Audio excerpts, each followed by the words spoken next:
Yo, what's up, everybody? It's Austin here, or Luna. So, yeah, judging by the title today, we have quite the interesting story for you guys. Okay, definitely a good one.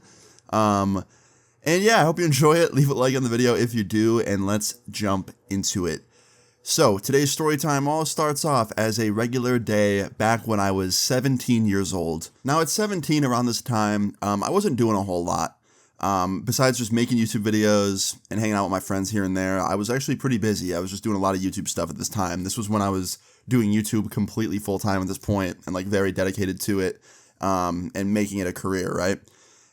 And also what I mean by I wasn't doing a lot was, I wasn't smoking either. I stopped smoking completely, around this time. And that meant like whenever my friends would invite me out to go smoke and stuff, I'd be like, nah, I'm good, man. I'm not really doing it lately. So this all starts off as a normal day back then, okay? I was on my computer, I just finished making a video, I was editing it, and I wanted to do something after I was done editing, like hang out with some friends or something, so I pulled up on my phone, and I started FaceTiming my homie Dylan, who I hung out with a lot back then, and he answers, and he's like, yo, what's good, dude? I was like, not shit, editing a video, what about you? He's like, nothing, dude, just watching TV. And I was like, bet, when I'm done with editing a video, do you want to like kick it or something, like go do something?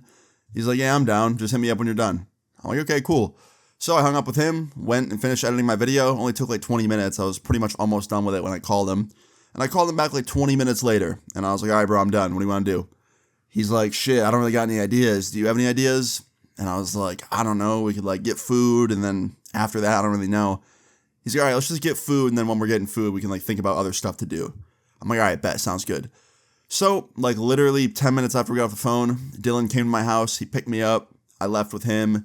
Went and got some food with him. Forgot to mention it was a weekend, so no one had school or anything. I wasn't even in school at this point, but all my other friends that did still have school, they had the weekend off, obviously. So, yeah, I went with Dylan, got some food. We went to this, like, diner in my hometown that's open, like, 24/7. And we're just, like, sitting there eating our mid-ass food, trying to come up with things to do. And after, like, 10 or 15 minutes of just, like, trying to, like, throw ideas out and, like, you know, kind of just not being able to find anything to do, we decided, like, we're just going to invite some other people over to Dylan's house. And we're just going to kick it at Dylan's house. We're just going to hang out there and just kind of do nothing, right? So that's what we did. While we were at the diner, we made a little group chat, and we texted two of our other friends that we were close with at the time, and we invited them over for the night. And within like 5 minutes of inviting them over, they said yes. So after the diner, we hopped in Dylan's car, went to each of their houses, picked them up, and then went back to Dylan's house. Now this is really where the story time kicks off, okay? So we got back to Dylan's house. It's me, Dylan, my two other friends. We'll just give them names too. Let's say Dylan, Xavier, Matt, and Sage, okay? So yeah, me, Dylan, Xavier, Matt, Sage. Like we're all hanging out at Dylan's house.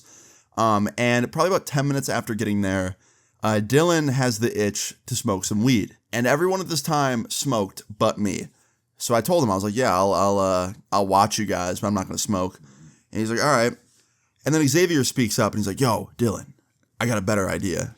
And Dylan's like, what's up? And he's like, instead of smoking, let's pick up some edibles. And Dylan's like, bet. So we all hopped in Dylan's car, went to Dylan's plug's house, and then bought a bunch of edibles from this dude because he had some on deck, I guess. And then drove back to Dylan's house and they all started eating them. Now, honestly, I had never been so happy in my life that I didn't smoke at this point or do anything related to weed, because I knew if I ate one of those edibles on this night, I would have had the worst experience ever. Like 9 times out of 10, anytime I've done an edible, it's usually a bad experience. It just does not affect me well. But anyway, yeah, they start eating these edibles, and I noticed something almost right away after they start eating them. Mr. Dylan eats way too many. Like, so they bought these like cookies, right? They were weed cookies, and they were homemade. Now, here's the problem with homemade edibles, in my opinion, okay? This is just my experience. You know, other people might have different stuff to say, but in my experience, homemade edibles have either been really, really weak or really, really strong. I've never really had like an in-between. Usually when I have a homemade edible, it's either going to make me think that someone is after me or I'm not going to feel a thing. So when I saw my friend Dylan eating a second cookie, like right off the bat, I was like, yo, dude, like maybe you should chill. Like, what if it's too strong? You might have a bad experience. He's like, oh, nah, man, don't worry. Like, don't worry. I've had these before from this dude. They're always super weak. And I was like, all right, man, if you say so, just like maybe take it easy just in case they're not. He's like, nah, man, trust me, I got this. Like, I have a tolerance. I'll be fine. And this dude Dylan, he didn't eat one. He didn't eat 2 cookies. This man ate 3. He ate 3 of them. And everyone else ate 1. So I was a little bit concerned for Dylan's safety, I can't lie. Did I think he was going to die or anything? No, but I definitely think there was a potential, chance of him maybe like greening out, maybe throwing up, maybe having a bad, high. I don't know, right? So anyway, he eats the 3 cookies. Everyone else eats 1. Dylan keeps asking me if I want any. I was like, nah, I'm good, man. Like, don't worry. I'll be the sober one in the group. I'll make sure everyone's all good. And like after everyone ate these cookies, about an hour goes by, and some of my friends are definitely starting to feel it a little bit. They weren't like completely messed up, but they were definitely like, a little bit spacey, a little bit stoned. And I kept kind of checking up on Dylan because I wanted to see if he was doing okay. And he was good. But 30 minutes later is really when things start to spiral. Okay, so an hour and a half after everyone eats their cookies, Dylan starts looking a little bit concerning. He looks really pale in the face. He looks like he's sick. And I could see it in his eyes. He looks like he's having a bad time. So I ask him, I'm like, yo, Dylan, you're not looking so hot. Like, you okay? He's like, yeah, I'm good, man. I'm good. Just thirsty. Need some water. I'm like, okay. So I go upstairs. I grab him a water. I come back downstairs. I hand it to him. He's like, thanks, man. And I was like, are you sure you're okay? He's like, yeah, I'm good. I'm really thirsty. And he starts drinking the water. And I could tell he was lying to me. He just did not look good. I could tell he probably felt a little bit sick or something, because he looked like how I look when I'm about to throw up. So anyway, he drinks the water, and like a minute later, he looks even worse. Like his face looks like he just got told the worst news of his life. And I was like, Dylan, are you okay, man? You look like you just got told that your puppy's not going to make it or something. Like, are you sure you're good? He's like, yeah, man, I'm fine. I'm just nauseous. I was like, all right, let me get you a garbage can in case you got to throw up. He's like, all right, thanks, man. So I go in the bathroom, I grab him the garbage can from the bathroom, I'm bringing it back out to him, and as I'm walking up to him with the garbage can, I can see it on his face. He's about to puke, and he gives me that look of like, yo, what's happening? So I start like running towards him. I'm like, yo, wait, I'm coming. And it was too late. He like kneeled over, and this dude just, graphic warning, he threw up all over the floor, and it got all over my shoes because I ran right up to him. And I was trying to like get the garbage can to him in time, but I was just like a millisecond late. So yeah, his puke definitely caught my shoes a bit. But the good thing was, even though I got some of it on my shoes, I did get there as it was starting. So he was able to kind of like put his head in the garbage can and not keep puking on the floor. And yeah, this dude threw up for like a solid like minute, dude. It was pretty bad. And afterwards, he like lays down on the floor, just like laying there. And he's like, dude, I feel like shit. And like all my friends like circle around him like, bro, you're gonna be okay, man. You're gonna be good. And I was like, yeah, dude, you're gonna be all right. Like, you just probably greened out a bit. I'm sure you'll be fine. Just take some sips of water, lay down, don't overdo anything. You'll be fine. And he's like, dude, I shouldn't have ate 3. You were right. Like, they're really strong. And I was like, you'll be okay, man. You'll be good. And he gets up slowly. He moves over to the couch. He lays down on the couch. And he's like slowly like putting his head up to sip water. But he doesn't look any better. He still looks like, he's got told the worst news of his life.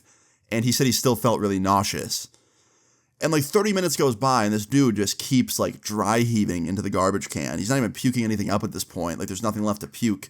He's just like dry heaving and he looks awful and he like keeps just repeating how bad he feels.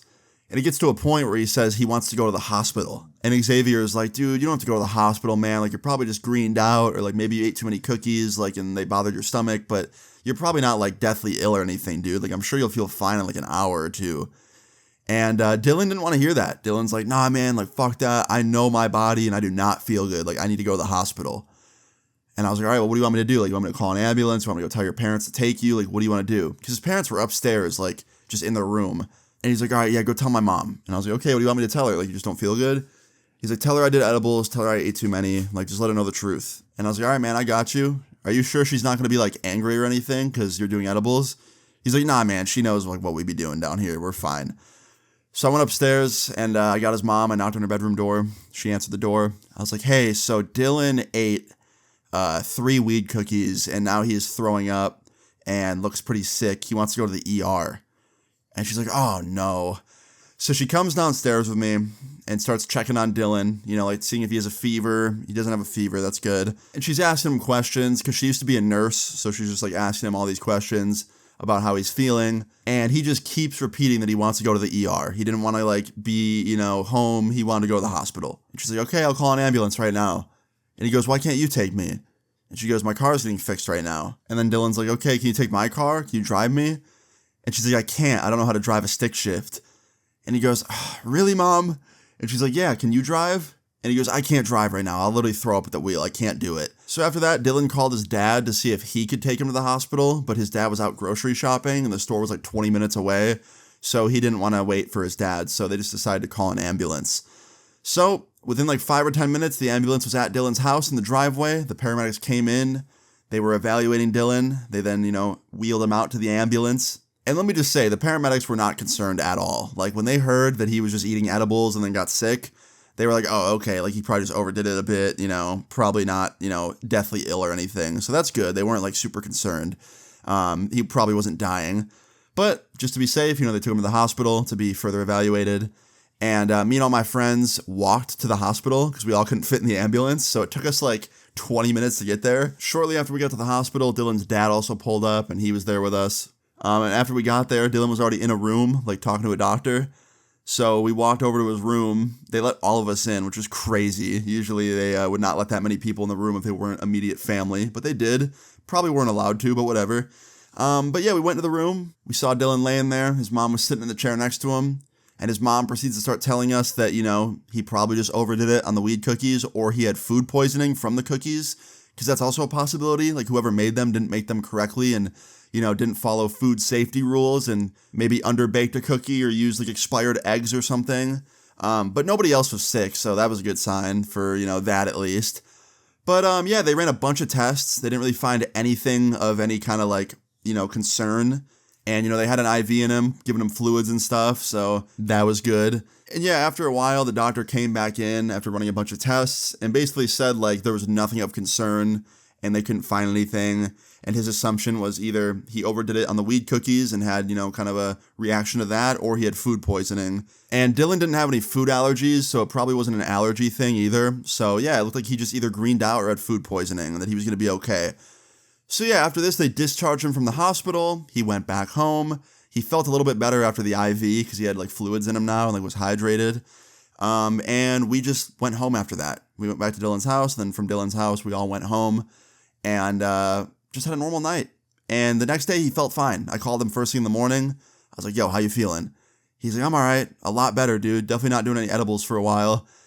And that was it. He just learned a valuable lesson about moderation. He literally just couldn't be eating 3 weed cookies at once. That was literally the moral of this story for him. So yeah, guys, once again, moral of the story is don't be like Dylan. Okay, he made a very stupid choice in this story, and he learned his lesson. And yeah, that is the story of how the edibles sent my homie to the hospital. That's pretty much it. I hope you guys enjoyed this story time. If you did, please leave a like on the video. I'd really appreciate it. Feel free to leave your story times in the comments down below, and subscribe if you're new. I'll see you guys all later. Peace. I'm in a bad mood, I can see it today.